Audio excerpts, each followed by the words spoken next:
Hi friends, നമസ്കാരം. സഹകാരി rice പ്ലസിലേക്ക് ഏവർക്കും ഹൃദ്യമായ സ്വാഗതം. സുഹൃത്തുക്കളെ, നിങ്ങളുടെ ജീവിതത്തെ ഒരു കപ്പലിനോട് ഉപമിച്ചാൽ നിങ്ങളാണ് അതിൻ്റെ കപ്പിത്താൻ. നിങ്ങളുടെ മനസ്സിലെ ചിന്തകളാണ് അതിൻ്റെ ശക്തി സ്രോതസ്. പോസിറ്റീവായിട്ടുള്ള ചിന്തകളാണ് നിങ്ങളെ നയിക്കുന്നതെങ്കിൽ ആ കപ്പൽ മനോഹരമായ തീരത്ത് സുരക്ഷിതമായി ചെന്നെത്തും. മറിച്ച് നിഷേധാത്മകമായ ചിന്തകളാണ് നിങ്ങളെ നയിക്കുന്നതെങ്കിൽ, പരാജയ ഭീതിയാണ് നിങ്ങളുടെ മനസ്സിൽ നിറഞ്ഞു നിൽക്കുന്നതെങ്കിൽ, ആ കപ്പൽ കൊടുങ്കാറ്റിലും പേമാരിയിലും പെട്ട് ആടി ഉലയുക തന്നെ ചെയ്യും. അതുകൊണ്ട് സുഹൃത്തുക്കളെ, എനിക്ക് നിങ്ങളെ ഓർമ്മിപ്പിക്കാനുള്ളത്, മനസ്സിലെപ്പോഴും പോസിറ്റീവായിട്ടുള്ള ചിന്തകൾ ആയി മുന്നോട്ട് പോകാൻ ശ്രമിക്കുക. എപ്പോഴും പോസിറ്റീവായിട്ടുള്ള ചിന്തകൾ കൊണ്ട് മനസ്സിനെ നിറയ്ക്കുക. എല്ലാവർക്കും വലിയ വിജയം ഉണ്ടാകട്ടെ എന്ന പ്രാർത്ഥനയോടുകൂടി സഹകാരി റൈസ് പ്ലസിലെ ഇന്നത്തെ കോൺസ്റ്റിറ്റ്യൂഷൻ ക്ലാസ്സിലേക്ക് ഏറെ സ്നേഹത്തോടെ ഒരിക്കൽ കൂടി സ്വാഗതം. അപ്പോൾ നമുക്ക് ക്ലാസ് ആരംഭിക്കാം. കഴിഞ്ഞ ക്ലാസ്സിൽ നമ്മൾ കോൺസ്റ്റിറ്റ്വൻ്റ് അസംബ്ലിയെക്കുറിച്ച് വളരെ വിശദമായി പഠിച്ചു. What is constituent assembly? Constitution making ബോഡിയായ കോൺസ്റ്റിറ്റ്വൻ്റ് അസംബ്ലി എന്താണ്? It's a structure. Members of constituent assembly before partition of India and after partition, method of electing or selecting members, number of total members, number of Malayali members, number of women members, all these are studied in detailed in previous video class. നിങ്ങൾക്ക് അറിയാം, നിങ്ങൾ കണ്ടിട്ടുണ്ട് എന്ന് ഞാൻ വിശ്വസിക്കുന്നു. പക്ഷേ കൂട്ടുകാരെ, today we are going to study about salient features of Indian constitution. കഴിഞ്ഞ ക്ലാസ്സിൽ നമ്മൾ കോൺസ്റ്റിറ്റ്യൂഷൻ ഫ്രെയിം ചെയ്ത് കഴിഞ്ഞു, ഇല്ലേ? കോൺസ്റ്റിറ്റ്യൂഷൻ തയ്യാറാക്കി അത് എനാക്ട് ചെയ്ത് അത് അഡോപ്റ്റ് ചെയ്യുക മാത്രമല്ല, എൻഫോഴ്സ് ചെയ്യുകയും ചെയ്തു, അത് നിലവിൽ വരികയും ചെയ്തു. ആ ഡേറ്റ്സ് ഒക്കെ വളരെ വളരെ പ്രധാനപ്പെട്ടതാണ്. കഴിഞ്ഞ ക്ലാസ് നമ്മൾ പഠിച്ചു the important personalities relating to constituent assembly, importance dates relating to constituent assembly. ഇതെല്ലാം നമ്മൾ കഴിഞ്ഞ ക്ലാസ്സിൽ വിശദമായി പഠിച്ചു. നിങ്ങൾക്കത് മനസ്സിലായിട്ടുണ്ടാകും എന്ന് വിശ്വസിക്കുന്നു. അങ്ങനെയാണെങ്കിൽ ഇന്ന് നമ്മൾ പഠിക്കാൻ പോകുന്നത് ഇന്ത്യൻ കോൺസ്റ്റിറ്റ്യൂഷൻ്റെ സേലിയൻറ്റ് ഫീച്ചേഴ്സ്, പ്രധാന സവിശേഷതകളിലേക്ക് പോകാം. ഇത് ഒരു 2 വീഡിയോ ക്ലാസ്സുകളിലായിട്ടാണ് സേലിയൻറ്റ് ഫീച്ചേഴ്സ് പഠിപ്പിക്കാൻ ഞാൻ ഉദ്ദേശിക്കുന്നത്. എന്നിട്ട് മൂന്നാമതൊരു വീഡിയോ ക്ലാസ്സിൽ പതിവ് പോലെ ഈ പഠിച്ച ടോപ്പിക്കിൽ നിന്നുള്ള വിശദമായിട്ടുള്ള ക്വസ്റ്റ്യൻ ഡിസ്കഷനാണ്, ഒരു റിവിഷനാണ് നമ്മുടെ മൂന്നാമത്തെ വീഡിയോ ക്ലാസ്. കഴിഞ്ഞ ക്ലാസ്സിലും അങ്ങനെ തന്നെ ആയിരുന്നു. കോൺസ്റ്റിറ്റ്വൻ്റ് അസംബ്ലിയെക്കുറിച്ച് 2 വീഡിയോ ക്ലാസ്സുകളും അതിൻ്റെ അനുബന്ധമായി അതിൻ്റെ ക്വസ്റ്റ്യൻ ഡിസ്കഷനും നമ്മൾ നടത്തി കഴിഞ്ഞു. ഇന്നും അതുപോലെ തന്നെയാണ്. നമുക്ക് തുടങ്ങാം. Salient features of Indian constitution. കോൺസ്റ്റിറ്റ്യൂഷൻ്റെ സവിശേഷതകൾ, പ്രത്യേകതകൾ എന്തൊക്കെയാണ് എന്ന് നമുക്കൊന്ന് പരിശോധിക്കാം. ഒന്നാമത്തെ നോക്കൂ, lengthiest written constitution in the world. ലോകത്തിലെ ഏറ്റവും വലിപ്പമുള്ള, ദൈർഘ്യമുള്ള, ബൃഹത്തായ കോൺസ്റ്റിറ്റ്യൂഷനാണ് Indian constitution. The lengthiest written constitution or bulkiest written constitution in the world. ലോകത്തിലെ ഏറ്റവും വിപുലമായ കോൺസ്റ്റിറ്റ്യൂഷനാണ്.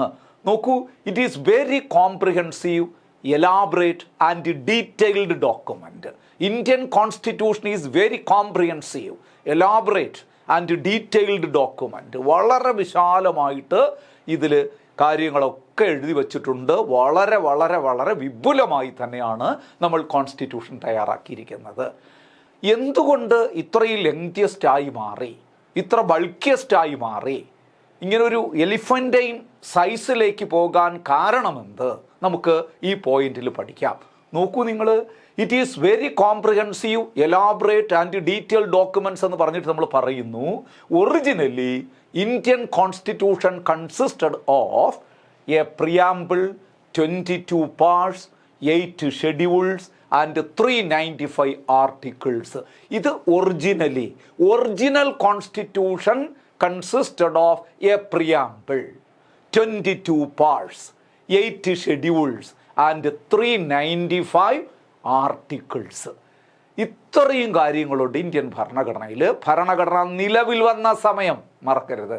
അങ്ങനെയാണെങ്കിൽ അറ്റ് പ്രസൻറ്റ് ഇതിൻ്റെ പൊസിഷൻ എന്താണ്? നിലവിലാണെങ്കിൽ നോക്കൂ, presently A preamble, 25 parts, 12 schedules and 470+ articles. നോക്കൂ, ഒറിജിനൽ കോൺസ്റ്റിറ്റ്യൂഷനിൽ നിന്നുള്ള മാറ്റം നിങ്ങളൊന്ന് ശ്രദ്ധിക്കുക.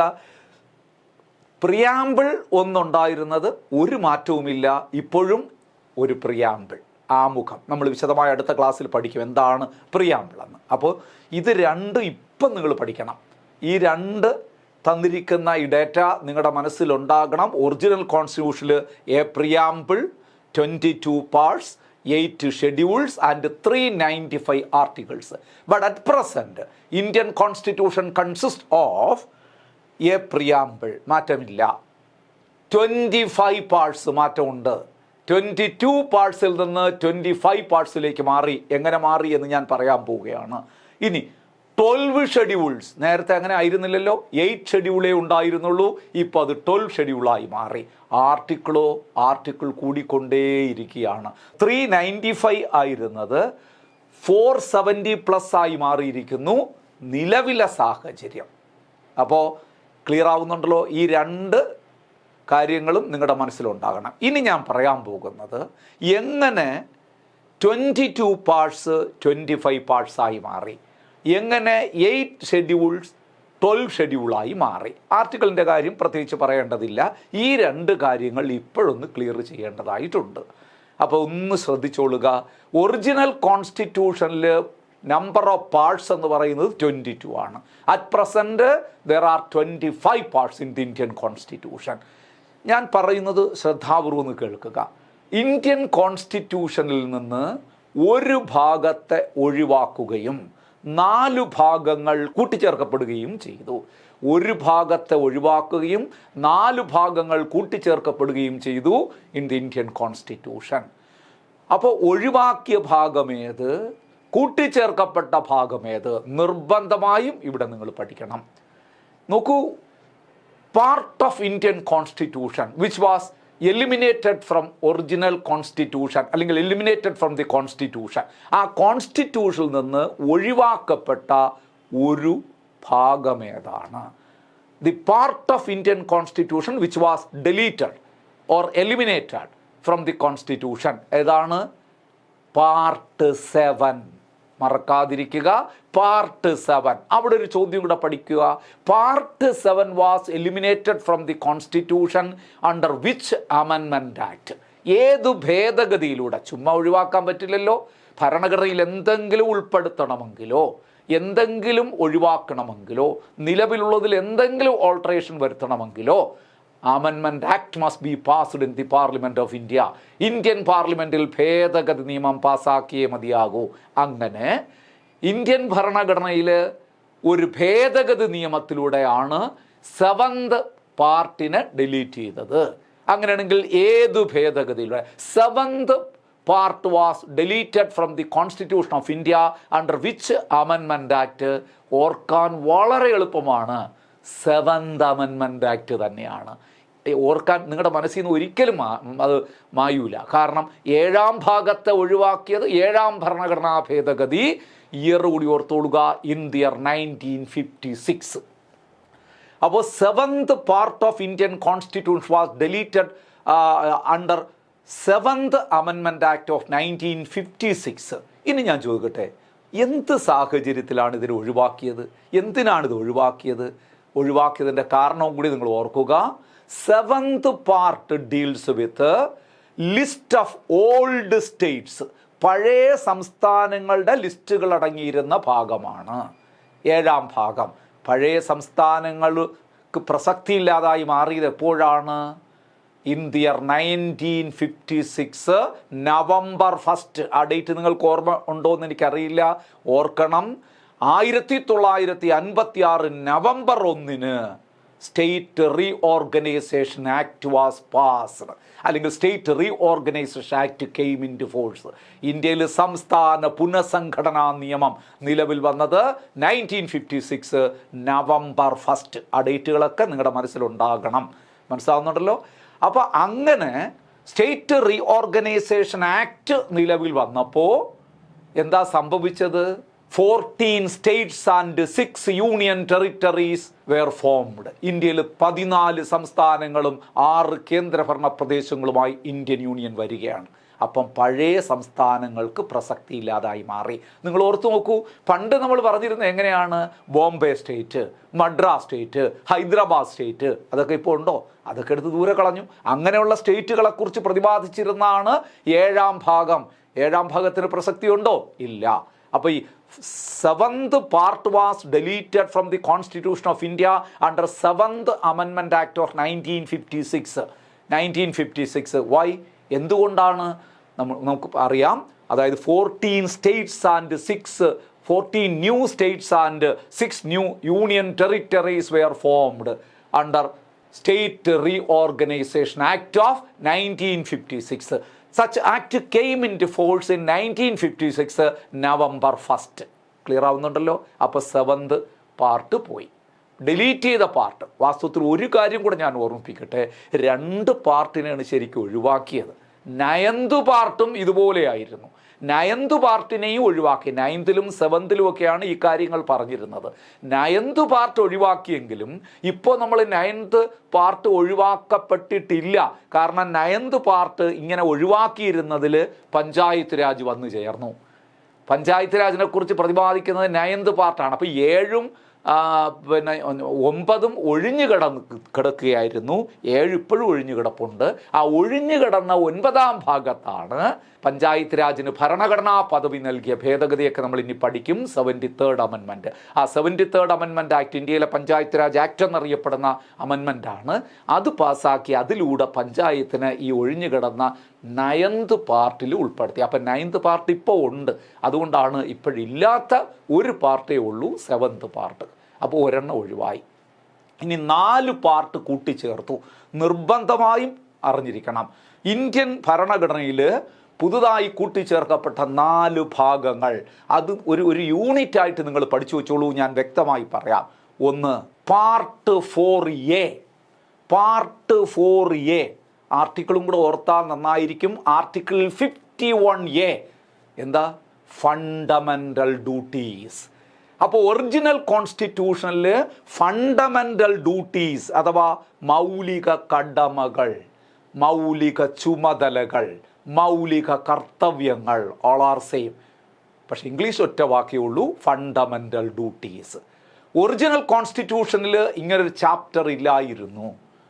അപ്പോൾ fundamental duties were added to the constitution under which amendment act.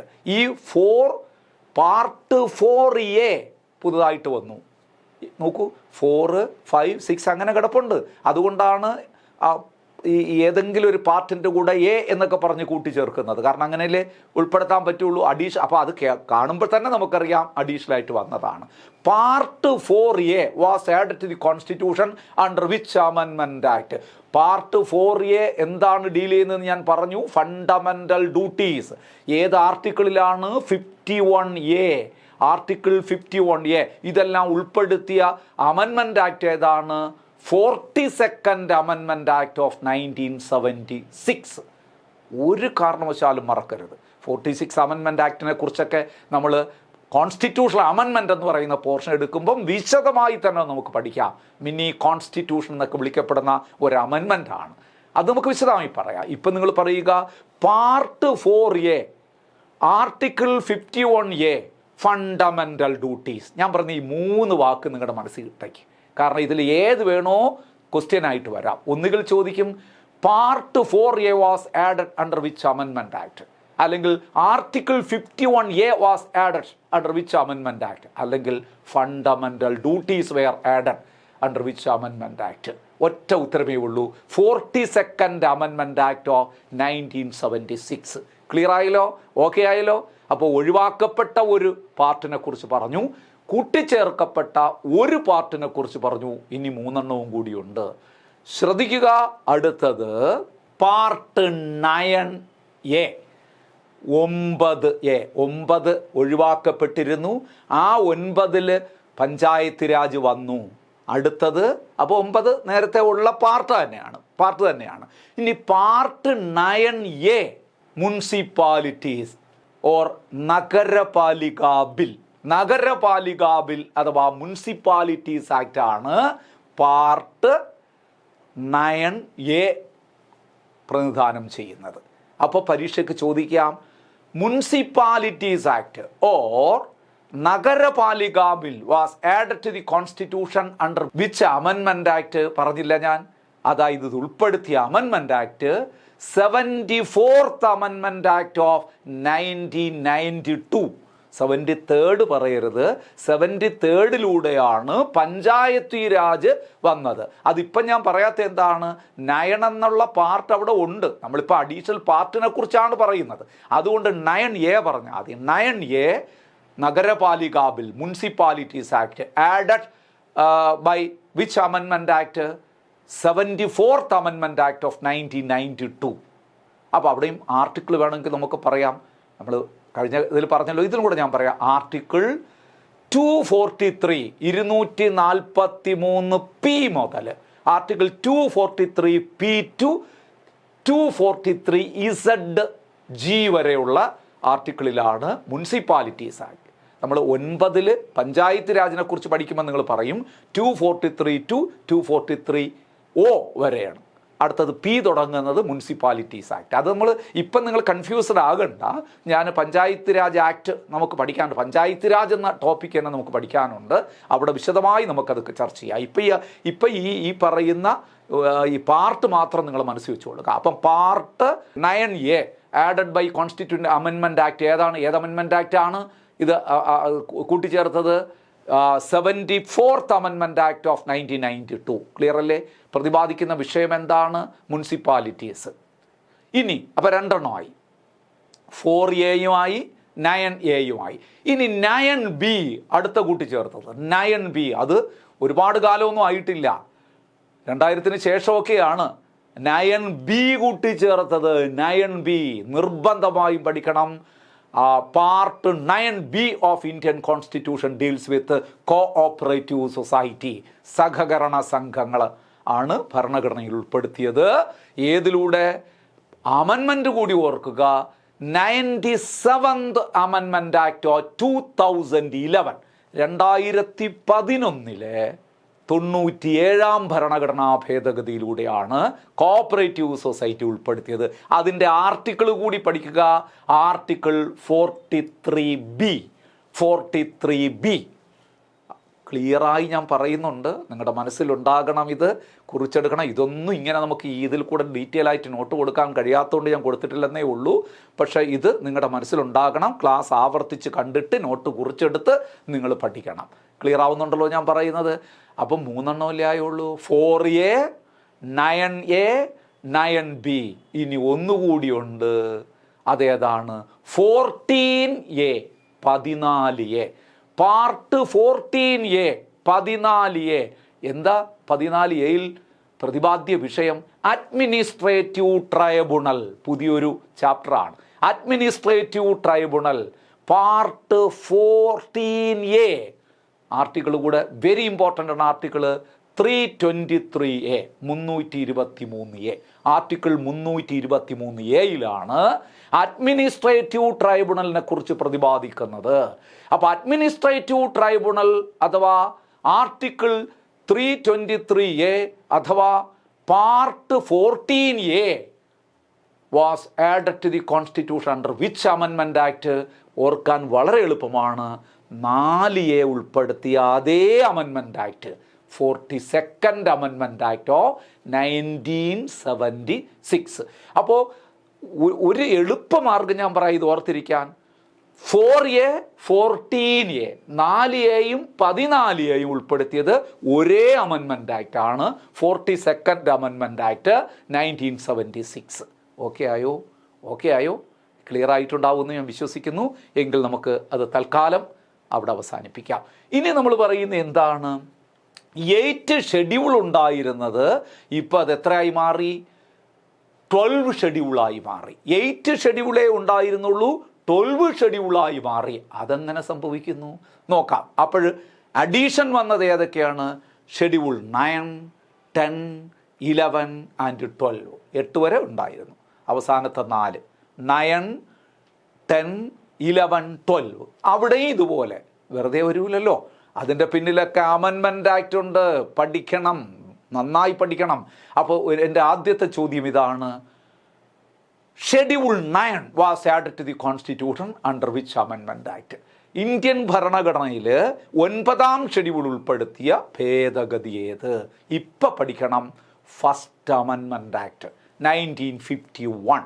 1951 1ാം ഭരണഘടനാ ഭേദഗതി ഫസ്റ്റ് അമെൻമെൻ്റ് ആക്ടിലൂടെയാണ് 9th ഷെഡ്യൂൾ ഉൾപ്പെടുത്തിയത്. ഓർക്കാൻ വളരെ എളുപ്പമാണ്. 9th schedule was added to the constitution under first അമെൻമെൻ്റ് ആക്ട് 1951. എന്താണ് 9th ഷെഡ്യൂൾ ഡീൽ ചെയ്യുന്നത്? അതിലെ പ്രതിപാദ്യ വിഷയം എന്താണ്? ലാൻഡ് റിഫോംസ്, ഭൂപരിഷ്കരണം. ലാൻഡ് റിഫോംസിനെ കുറിച്ച് പ്രതിപാദിക്കുന്ന schedule, the schedule which deals with land reforms എന്ന് ചോദിച്ചാൽ നിങ്ങൾ പറയണം എന്താണ്? 9th schedule added to the constitution under which അമെൻമെൻ്റ് ആക്ട്? ഫസ്റ്റ് അമെൻമെൻ്റ് ആക്ട് 1951. ക്ലിയർ ആയല്ലോ? ഷെഡ്യൂളുകൾ നമുക്ക് പിന്നീട് ഒരവസരത്തിൽ 1 മുതൽ 12 വരെയുള്ള ഷെഡ്യൂൾ ഞാൻ വിശദമായി എടുത്തു തരാം. അത് മറ്റൊരു ടോപ്പിക്കുമായിട്ട് ബന്ധപ്പെട്ടെടുക്കാം.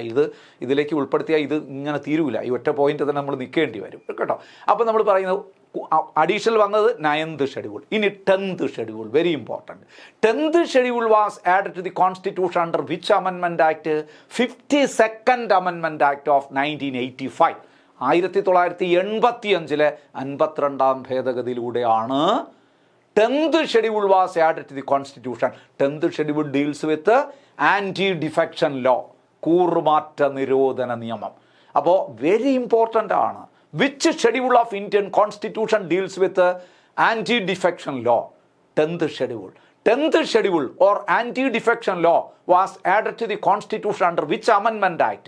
52nd Amendment Act of 1985. ആരായിരുന്നു ആ സമയത്ത് പ്രധാനമന്ത്രി? The prime minister of India who introduced anti defection law എന്ന് ചോദിച്ചാൽ രാജീവ് ഗാന്ധി. അതൊക്കെ നമുക്ക് പിന്നീട് പഠിക്കാം. 52nd അമെൻമെൻ്റൊക്കെ അമെൻമെൻറ്റിൽ പഠിക്കാനുണ്ട്. അപ്പോഴും നമുക്ക് വിശദീകരിച്ച് അത്തരത്തിലുള്ള അനുബന്ധ ചോദ്യങ്ങൾ കൂടി പഠിക്കാം. ഞാനിപ്പോൾ ഒന്ന് സാന്ദർഭികമായി പറഞ്ഞു എന്നേ ഉള്ളൂ. ഓക്കെ ആയല്ലോ? അപ്പോൾ 9th ഷെഡ്യൂൾ ആഡ് ചെയ്തതിനെക്കുറിച്ച് പറഞ്ഞു, 10th ഷെഡ്യൂൾ ആഡ് ചെയ്തതിനെക്കുറിച്ച് പറഞ്ഞു. 11th schedule was added to the constitution under 73rd അമെൻമെൻ്റ് ആക്ട് ഓഫ് 1992. നേരത്തെ ഞാൻ പറഞ്ഞു Panchayati Raj. 11th schedule deals with Panchayati Raj part 9. ഓർമ്മയുണ്ടോ നേരത്തെ പറഞ്ഞത്? പാർട്ട് 9. അപ്പോൾ 11th schedule was added to the constitution under 73rd amendment act 1992. 73rd amendment act is also known as Panchayat Raj in India. ഇന്ത്യയിലെ Panchayat Raj act, Panchayat Raj act in India അങ്ങനെ പറയണം. 73rd amendment act is also known as Panchayat Raj act in India. അതാണ് panchayat Raj act. അതിലൂടെയാണ് പഞ്ചായത്ത് രാജ് ഉൾപ്പെടുത്തിയത്. ഓക്കെയാണോ? ഭരണഘടനയിൽ ഉൾപ്പെടുത്തിയത്. ഇനി ഒന്നുകൂടിയല്ലേ ഉള്ളൂ? ഒന്നുകൂടിയല്ല, അതെ ഒന്നുകൂടിയേ ഉള്ളൂ. 11th കഴിഞ്ഞു. അടുത്ത 12th schedule. 12th schedule was added to the constitution under 74th amendment act of 1992 തന്നെ. 73rd 74th 1992 തന്നെയാണ് പാസ്സാക്കിയത്. 74th അമെൻമെൻറ്റ് ആക്ടിലൂടെ വന്നത് എന്താണെന്ന് ഞാൻ നേരത്തെ പറഞ്ഞു. Nagarpalika bill, municipalities act, Nagarpalika bill, municipality. അപ്പം 12th ഷെഡ്യൂൾ ഡീൽ ചെയ്യുന്ന എന്താണ്? Municipalities act. ക്ലിയർ ആയോ? ഈ പോയിന്റ് നമ്മൾ ഇച്ചിരി അധികം കാര്യങ്ങൾ പറയാൻ കാരണമാക്കി. നല്ല കാര്യങ്ങളാണ്, അതെല്ലാം നിങ്ങൾ ഓർമ്മിച്ച് വെച്ചോളുക. തീർച്ചയായിട്ടും നിങ്ങൾക്ക് പ്രയോജനമുണ്ടാകും.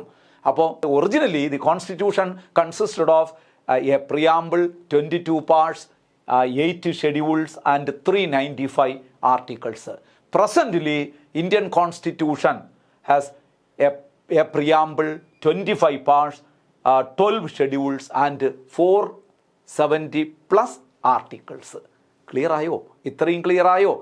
അപ്പോൾ ഇതൊക്കെ ഈ കാരണങ്ങൾ കൊണ്ടാണ് നമ്മൾ പറയുന്നത് Indian constitution is lengthiest written constitution, bulkiest written constitution in the world. കാരണം ഇത്രയും ആർട്ടിക്കിളുകൾ, ഇത്രയും പാർട്സ്, ഇത്രയും ഷെഡ്യൂളുകൾ, ഇതൊക്കെ ഉൾക്കൊള്ളണമെങ്കിൽ അത് ലെങ്തിയസ്റ്റ് ആയിട്ട് മാറില്ലേ? തീർച്ചയായിട്ടും. ഇനിയും നമുക്ക് പറയാം കാരണങ്ങൾ. In addition to these factors, geographical and historical factors have contributed the elephantic size of Indian constitution. ഇതിൻ്റെ വലിയ സൈസിലേക്ക് കോൺട്രിബ്യൂട്ട് ചെയ്ത ഇനിയും ഘടകങ്ങളുണ്ട്. ജിയോഗ്രഫിക്കൽ ആയിട്ടുള്ള കാരണങ്ങൾ എന്തൊക്കെയാണ് നിങ്ങൾ ആലോചിച്ച് നോക്കുക. ജിയോഗ്രഫിക്കൽ പറഞ്ഞാൽ ഇന്ത്യ ഈ vast and diverse in nature. നമ്മുടെ ഇന്ത്യ എന്ന് പറയുന്നത് വാസ്റ്റ് കൺട്രിയാണ്, ഡൈവേഴ്സ് ഇൻ നേച്ചറാണ്, വളരെ വൈവിധ്യമാർന്ന വളരെ വിശാലമായ രാജ്യമാണ്. അപ്പോൾ അതത്രയും കോൺസ്റ്റിറ്റ്യൂഷൻ ഉൾക്കൊള്ളണമെങ്കിൽ ലെന്തിയസ്റ്റ് ആവില്ലേ. ഇനി ഹിസ്റ്റോറിക്കൽ പാർട്ടും ഇതിനെ ഇൻഫ്ലുവൻസ് ചെയ്യുന്നു പറഞ്ഞാൽ എന്താണ്? ഹിസ്റ്റോറിക്കൽ പാർട്ട് എന്ന് പറഞ്ഞാൽ so many things we borrowed from government of India act 1935. Indian കോൺസ്റ്റിറ്റ്യൂഷൻ്റെ ഒരു ബേസ് എന്ന് പറയുന്നത് തന്നെ ഗവൺമെൻറ് ഓഫ് ഇന്ത്യ ആക്ട് 1935 ആണ്. Government of India act 1935 is the bulkiest act. അത് ഏറ്റവും വലിയ ആക്റ്റാണ്. അപ്പോൾ ആ ആക്ടിൻ്റെ സ്വാധീനം വരുമ്പോൾ സ്വാഭാവികമായിട്ട് ഇന്ത്യൻ കോൺസ്റ്റിറ്റ്യൂഷനും അതുപോലെ ബൾക്കിയസ്റ്റായി മാറും. ഇതൊക്കെയാണ് ഹിസ്റ്റോറിക്കൽ ഫാക്ട്സ്. പിന്നെ ജിയോഗ്രഫിക്കൽ ഫാക്ട്, വാസ്റ്റ് കൺട്രിയാണ്, ഡൈവേഴ്സ് ഇൻ നേച്ചറാണ്. കൂടാതെ ഈ പറഞ്ഞ കാരണങ്ങളെല്ലാം ഇന്ത്യൻ കോൺസ്റ്റിറ്റ്യൂഷനെ ലെന്തിയസ്റ്റാക്കി മാറ്റുന്നു.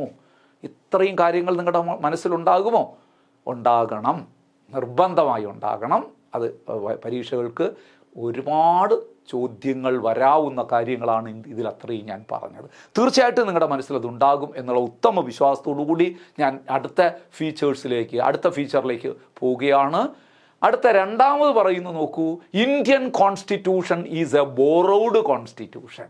ഇന്ത്യൻ ഭരണഘടന കടം കൊണ്ട ഭരണഘടനയാണ്. ഈ എന്ത് കടം വാങ്ങി എന്ന് ചോദിക്കരുത്, എന്താണ് കടം വാങ്ങാത്തതെന്ന് ചോദിക്കുക. എവിടെ നിന്ന് കടം വാങ്ങിയെന്നും ചോദിക്കരുത്, എവിടെ നിന്ന് കടം വാങ്ങിയില്ല എന്ന് ചോദിക്കുക. അങ്ങനെ വിവിധ രാജ്യങ്ങളിലെ ഭരണഘടനകളിൽ നിന്ന് വിവിധ ആശയങ്ങൾ ഉൾക്കൊണ്ടുകൊണ്ടാണ് ഇന്ത്യൻ ഭരണഘടന ഫ്രെയിം ചെയ്തിരിക്കുന്നത്. അപ്പോൾ നമുക്ക് നോക്കാം. Indian constitution is A borrowed constitution. ഇതിനെ ഞാൻ 3 പാർട്ടാക്കി പറയാം. Structural part borrowed from government of India act. Indian ഭരണഘടനയുടെ ഘടനാപരമായിട്ടുള്ള സ്ട്രക്ചറൽ പാർട്ട് മൊത്തം കടം വാങ്ങിയിരിക്കുന്നത് ഗവൺമെൻറ് ഓഫ് ഇന്ത്യ ആക്ട് 1935 ആണ്. അങ്ങനെയാണെങ്കിൽ ദി ഫിലോസഫിക്കൽ പാർട്ട് എന്ന് പറഞ്ഞാൽ നമ്മളിനി പഠിക്കും fundamental rights and directive principles of state policies. ഇതൊക്കെയാണ് ഫിലോസഫിക്കൽ പാർട്ട്, തത്വചിന്താപരമായിട്ടുള്ള ഭാഗം. എവിടെ നിന്ന് കടം വാങ്ങി? America and Ireland. നമുക്ക് വിശദമായിട്ട് പഠിക്കാം. അമേരിക്ക ആൻഡ് അയർലൻഡിൽ നിന്ന് കടം വാങ്ങി. ഇനിയാണ് ഏറ്റവും പ്രധാനപ്പെട്ട കാര്യം, political part of Indian constitution. Political part കടം വാങ്ങിയത് ബ്രിട്ടനിൽ നിന്നാണ് പൊളിറ്റിക്കൽ പാർട്ട് നമ്മൾ സ്വീകരിച്ചിരിക്കുന്നത്. അപ്പോൾ Indian constitution is A borrowed constitution. It borrowed structural part from government of India act 1935, philosophical part from America and Ireland, then political part from Britain. ഇനി നമുക്ക് ഇവിടെ ഈ ബോറോയിങ് സോഴ്സിൽ നിന്ന് 1 മാർക്കിന് എല്ലാ പരീക്ഷകൾക്കും ഉണ്ട്. അത് PSC ആയാലും UPSC പരീക്ഷയായാലും സാധാരണ ജനറൽ പരീക്ഷയായാലും HSST പോലെയുള്ള പരീക്ഷയായാലും ഡിവിഷണൽ അക്കൗണ്ടൻ്റ് പോലെയുള്ള പരീക്ഷയായാലും ഒക്കെ നിങ്ങൾക്ക് പ്രതീക്ഷിക്കാം 1 മാർക്ക്. ഏത്? ബോറോയിങ് സോഴ്സിൽ നിന്ന് 1 മാർക്ക്. അപ്പം നമുക്ക് അതുകൂടി പെട്ടെന്നൊന്ന് പറഞ്ഞു പോകാം. ഏറ്റവും കൂടുതൽ കാര്യങ്ങൾ ഇന്ത്യൻ ഭരണഘടന ഉൾക്കൊണ്ടിരിക്കുന്നത് ഗവൺമെൻറ് ഓഫ് ഇന്ത്യ ആക്ട് എന്ന് പറഞ്ഞു ഞാൻ. കൂടുതൽ ഐഡിയാസ് അവിടെ നിന്നാണ്. ഏത് രാജ്യത്ത് നിന്നാണ് ഏറ്റവും കൂടുതൽ കാര്യങ്ങൾ കടം വാങ്ങിയെന്ന് ചോദിച്ചാൽ ഒരു സംശയം വേണ്ട, ബ്രിട്ടനിൽ നിന്ന് തന്നെയാണ്. പൊളിറ്റിക്കൽ പാർട്സ് ബ്രിട്ടനിൽ നിന്ന് തന്നെയാണ് കടം വാങ്ങിയത്. അപ്പം ഞാൻ ബ്രിട്ടനിൽ നിന്ന് കടം വാങ്ങിയ കാര്യം ആദ്യം ഒന്ന് പറയാം. പ്രധാനപ്പെട്ട കാര്യം, ഒരുപാട് കാര്യങ്ങളുണ്ട്, എങ്കിലും ഏറ്റവും പ്രധാനപ്പെട്ട ഒരു 10 പോയിന്റ് ഞാൻ പറയാൻ ശ്രമിക്കുകയാണ്. അതിൽ നിന്നാണ് വിവിധ പരീക്ഷകൾക്ക് ആവർത്തിച്ച് ചോദ്യങ്ങൾ ഉണ്ടായിക്കൊണ്ടേയിരിക്കുന്നത്. എന്തൊക്കെ കാര്യങ്ങളാണ്? പാർലമെൻ്ററി സിസ്റ്റം അതിലുൾപ്പെട്ടതാണ് അടുത്ത പറയുന്നത്, പക്ഷേ എടുത്ത് ചോദിക്കുന്നതുകൊണ്ട് ഞാനത് സെപ്പറേറ്റ് ആയിട്ട് പറയുകയാണ്. പാർലമെൻ്ററി സിസ്റ്റം, ബൈക്യാമറലിസം, ദ്വിമണ്ഡല സമ്പ്രദായം എന്നൊക്കെ മലയാളത്തിൽ പറയും. Parliamentary system, bicameralism, cabinet system, നമ്മുടെ മന്ത്രിസഭ എന്നൊക്കെ പറയുന്ന ക്യാബിനറ്റ് സിസ്റ്റം, ഇലക്ട്രൽ സിസ്റ്റം, തെരഞ്ഞെടുപ്പ് സമ്പ്രദായം, electoral system, then single citizenship, നമ്മുടെ ഏകപൗരത്വം, single citizenship, enactment of law, നിയമനിർമ്മാണം, റൂൾ ഓഫ് ലോ, നിയമവാഴ്ച, റിട്സ്, റിട്ടുകൾ, ഓഫീസ് ഓഫ് CAG എന്ന പദവി, controller and auditor general of India, നമ്മൾ ഇനി പഠിക്കും ആ CAG എന്ന പദവി. Then speaker etcetera. ഏതാണ്ട് 10ഓളം ആയി എന്നാണ് എൻ്റെ വിശ്വാസം. ഞാൻ ഒന്നുകൂടി ആവർത്തിക്കാം.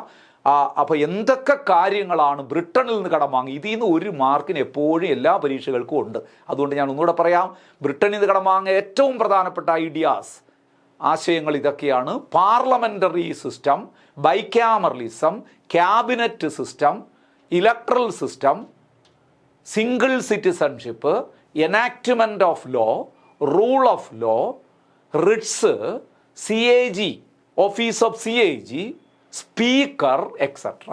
ഇത്രയും നിങ്ങളുടെ മനസ്സിലുണ്ടായാൽ ഒരു മാർക്ക് പ്രതീക്ഷിക്കാം. ഇത് ബ്രിട്ടനിൽ നിന്ന്. അപ്പോൾ അടുത്തത് USA നിന്നും കൂടെ നമുക്ക് പെട്ടെന്ന് നോക്കാം. ബോറോഡ് ഐഡിയാസ് ഫ്രം USA നിന്ന് എന്തൊക്കെ കാര്യങ്ങളാണ് കടം വാങ്ങിയത്? പ്രിയാമ്പിൾ, അവിടെ മുതൽ തുടങ്ങണം. ആമുഖം നമ്മൾ അടുത്ത ടോപ്പിക്കാണ്, പഠിക്കാനുള്ളതാണ്. പ്രിയാമ്പിൾ, ഫണ്ടമെൻ്റൽ റൈറ്റ്സ്, മൗലിക അവകാശങ്ങൾ. ദെൻ ഇൻഡിപെൻഡൻറ്റ് ജുഡീഷ്യൽ സിസ്റ്റം, സ്വതന്ത്ര നീതിന്യായ വ്യവസ്ഥ, ഇൻഡിപെൻഡൻറ്റ് ജുഡീഷ്യൽ സിസ്റ്റം, ഇംപീച്ച്മെൻറ്റ്, രാഷ്ട്രപതിയൊക്കെ പുറത്താക്കുന്ന നടപടിക്രമമാണ്. രാഷ്ട്രപതി മാത്രമല്ല, ജഡ്ജിമാർ, CAG, ഇങ്ങനെ പലരെയും പുറത്താക്കുന്ന നടപടിക്രമത്തിൻ്റെ പേരാണ് ഇംപീച്ച്മെൻറ്റ്. ആ ഇംപീച്ച്മെൻ്റ് എന്ന ആശയം ഇന്ത്യ കടം വാങ്ങിയത് എവിടെ നിന്നാണ്? അമേരിക്കയിൽ നിന്നാണ്. തീർന്നില്ല. Judicial review power, A special power of court. ഞാൻ പിന്നീട് നമുക്കത് വിശദീകരിച്ച് പഠിക്കാം, എന്താണെന്ന് വരുന്നുണ്ട്.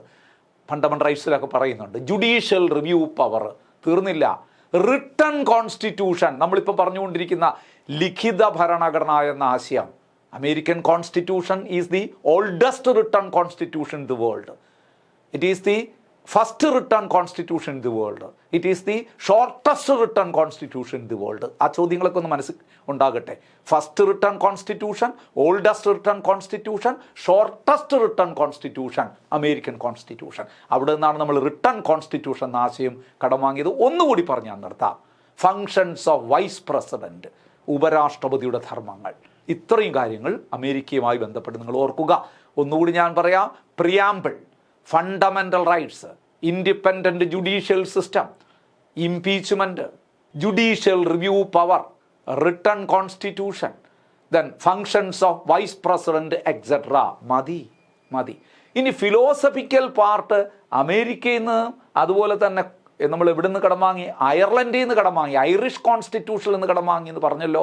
അപ്പോൾ ഐറിഷ് കോൺസ്റ്റിറ്റ്യൂഷനിൽ നിന്ന് കടം വാങ്ങിയത്, അയർലൻഡിൽ നിന്ന് കടം വാങ്ങിയ 3 കാര്യങ്ങൾ നിങ്ങൾ ഓർത്താൽ മതി. അത് ഒരെണ്ണം ആദ്യം പറയുന്നത് സ്ഥിരം ചോദ്യമാണ്. Directive principles of state policy, അയർലൻഡിൽ നിന്നാണ്. Directive principles of state policy. അടുത്തത് പ്രസിഡൻഷ്യൽ ഇലക്ഷൻ, രാഷ്ട്രപതി തെരഞ്ഞെടുപ്പ്. നമ്മൾ ഇലക്ട്രൽ സിസ്റ്റം അല്ലാതെയുള്ള തെരഞ്ഞെടുപ്പ് സമ്പ്രദായമാണ് ബ്രിട്ടനിൽ എന്ന് പറഞ്ഞത്. എന്നാൽ പ്രസിഡൻഷ്യൽ ഇലക്ഷൻ അയർലൻഡിൽ നിന്നാണ് വാങ്ങിയത്. ഒന്നുകൂടി ഓർക്കണം. Nomination of members to Rajya Sabha by president. രാഷ്ട്രപതി രാജ്യസഭയിലേക്ക് 12 അംഗങ്ങളെ നോമിനേറ്റ് ചെയ്യുന്ന ഒരു സമ്പ്രദായമുണ്ടല്ലോ, അതും കടം വാങ്ങിയത് എവിടെ നിന്ന് തന്നെയാണ്?